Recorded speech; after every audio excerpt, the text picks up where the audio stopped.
This is a demo of the student data page for focus areas. I'm acting as a demo teacher within the personalized learning platform. To view student data for focus areas, I clicked under the student data section on the link for focus areas. The focus areas dataset shows me for students in a course whether they have mastered focus areas. Remember, focus area describes both the playlist or set of resources for a certain content area, as well as the content assessment tied to the end of that playlist. Together, playlist and content assessment create a focus area. I'm acting as demo teacher, which is enrolled as the Modern World 2 course instructor. So this is the instructor for a 10th grade history course. And looking through this data set, I can see all of the different students in my class. For these different students in my class, I can see whether or not they have mastered a focus area.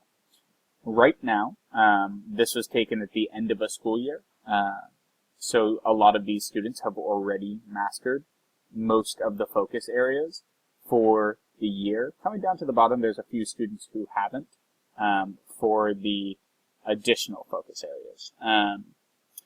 Because most of the students in this course have mastered their focus areas, I'm actually going to use the bottom set to think more about instructional moves in the classroom.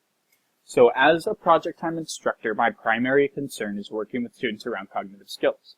But I'm also tracking students' progress through the different content or the focus areas of my course as well. I might do this by looking in a specific focus area, what are the students who have mastered or not mastered that focus area. For example, I could look at World War I, battles, and geography. And I can see that there are a few hundred students, maybe around 80 students who have not attempted the content assessment. There are a few students who have attempted but not gotten anywhere near passing, and there are 6 students who have gotten fairly close to passing the content assessment. Looking through the different levels here, this shows students who have attempted the focus area and had a 5 or less on their test. This shows students who have attempted the focus area and gotten a 5 or 6 on the test, and this darker orange shows students who have this shows students who have gotten a 5 or a 6, and the lighter orange shows students who have received a 7. Green is students who have already passed. The small number shows me number of times a student has taken a focus area. One way that I might use this data in the classroom would be thinking around an essay or a presentation perhaps on World War II.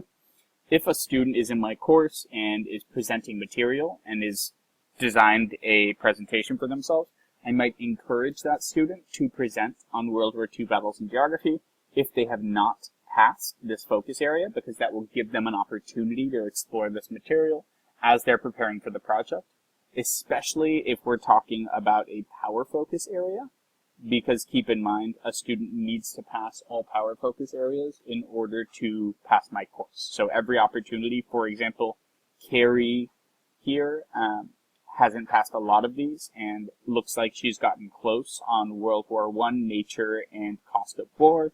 If she is participating in a classroom discussion on that, I might encourage her to use material from this playlist so that she has a chance to review the material in addition to PLT.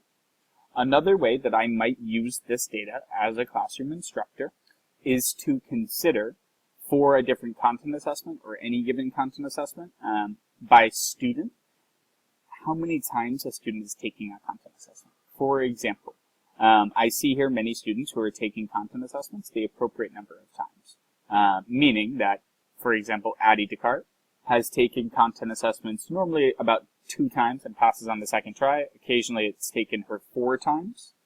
There's multiple times where she's passed it on her first attempt. What that tells me is that Addie Descartes is studying appropriately for tests and working through material in order to pass a test. The first, second, third, or even the 4th time around is all reasonable for a student that's exploring content. If I look up, I see Addie Nietzsche, she's also, for the most part, passing some of her tests in a reasonable amount of time, but there's a few in here, like, for example, Rise of Hitler. She took that test 14 times. Japan, German, Italian aggression, 16 times. European theater and end of war, 12 times. Those represent an unreasonable amount of time spent on these content assessments for Addie. What this tells me is that she is not studying appropriately for the tests and or is taking the tests before she's ready.